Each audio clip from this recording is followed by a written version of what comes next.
Halo Sobat Pobia Kota Sejarah, kembali lagi di channel kesayangan kita ini. Pada video kali ini kita akan membahas mengenai asal-usul Kabupaten Garut di Jawa Barat.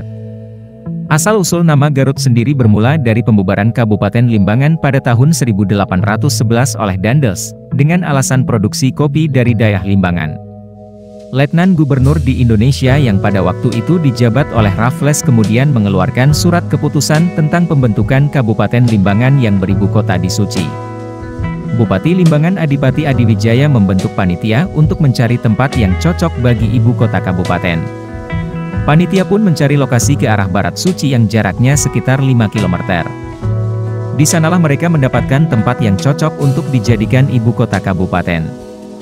Selain tanahnya subur, tempat tersebut memiliki mata air yang mengalir ke Sungai Cimanuk serta pemandangannya indah dikelilingi gunung, seperti Gunung Cikuray, Gunung Papandayan, Gunung Guntur, Gunung Galunggung, Gunung Talaga Bodas dan Gunung Karacak.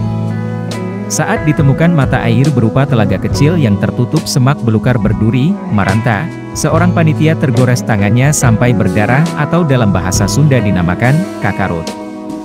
Dalam rombongan panitia, turut pula seorang Eropa yang melihat panitia tersebut berdarah kemudian langsung bertanya, mengapa berdarah? Orang yang tergores menjawab, tangannya kakarut. Namun, orang Eropa atau Belanda tersebut menirukan kata kakarut dengan lidah yang tidak fasih sehingga sebutannya menjadi gagarut. Sejak saat itu, para pekerja dalam rombongan panitia menamai tanaman berduri dengan sebutan Ki Garut, dan telaganya dinamai Cigarut. Dengan ditemukannya Cigarut, maka pada akhirnya daerah sekitar itu dikenal dengan nama Garut. Dengan ditemukannya Cigarut, maka pada akhirnya daerah sekitar itu dikenal dengan nama Garut. Cetusan nama Garut tersebut direstui oleh Bupati Kabupaten Limbangan Adipati Adiwijaya untuk dijadikan ibu kota Kabupaten Limbangan.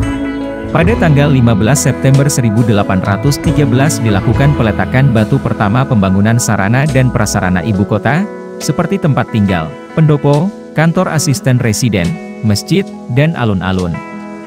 Pada tanggal 14 Agustus 1925, berdasarkan keputusan Gubernur Jenderal, Kabupaten Garut disahkan menjadi daerah pemerintahan yang berdiri sendiri, otonom. Wewenang yang bersifat otonom berhak dijalankan Kabupaten Garut dalam beberapa hal, yakni berhubungan dengan masalah pemeliharaan jalan-jalan, jembatan-jembatan, kebersihan, dan poliklinik. Selama periode 1930 hingga 1942, Bupati yang menjabat di Kabupaten Garut adalah Adipati Mo. Musa Surya Kartalegawa. Ia kemudian diangkat menjadi Bupati Kabupaten Garut pada tahun 1929 menggantikan ayahnya Adipati Surya Kartalegawa, 1915 hingga 1929. Nah itu dia sobat untuk pembahasan pada video kali ini, bagaimana pendapat kalian sobat? Tulis pendapat kalian di kolom komentar ya sobat dan jangan lupa untuk like, comment, and subscribe.